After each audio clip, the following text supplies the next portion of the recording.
Okay, let me break this down. So Long Beach is trying to restore this iconic VIP records sign and create a park around it. At first glance, it sounds like a cool history project, but wait, this isn't just about a sign. This is about preserving hip-hop culture in a city that helped shape West Coast rap. Let me tell you why this matters so much. First, the sign itself. It's not just a piece of metal, it's a symbol of where Snoop Dogg, Warren G., and Nate Dogg started. The original VIP Records location is now a 7-Eleven. A 7-Eleven. That's wild, right? But here's the thing, this park could have been just a photo op, but they're actually asking the public for ideas. I love that. It's not every day a city says, hey, you decide how to honor your culture. But why now? Because of the 2028 Olympics. Long Beach wants to flex its cultural legacy. Smart move, but also, is this just performative? Let's dig deeper. The budget here is $235,000 for the sign and $500,000 for the park. That's a lot, but compare it to the millions spent on stadium upgrades for events like the Olympics. This feels like a drop in the bucket. But maybe that's the point, investing in grassroots culture instead of just infrastructure. Still, what happens when a historic landmark becomes a plaza, with parties and events? Does it stay authentic, or does it turn into a tourist trap? I'm torn.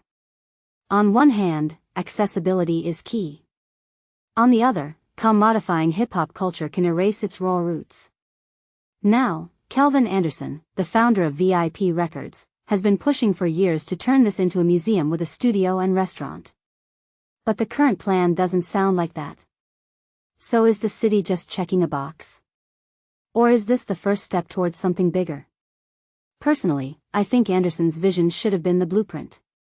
A museum would have kept the legacy alive through education.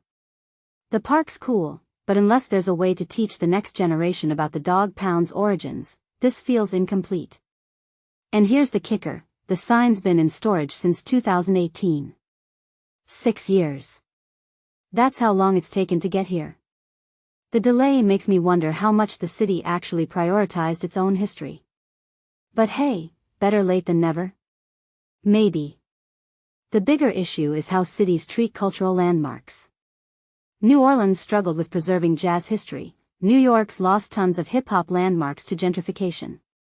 Long Beach isn't alone here. This park could set a precedent, or become another half-baked attempt. So, what's the takeaway? It's not just about VIP records. It's about who gets to decide which parts of history we save. The public's input is a good start, but will their voices drown out the bureaucrats? And can a park across from a 7-Eleven really honor a legacy that changed music forever? Drop your thoughts below. Does this feel like respect for hip-hop's roots, or just a clever way to attract Olympic tourists?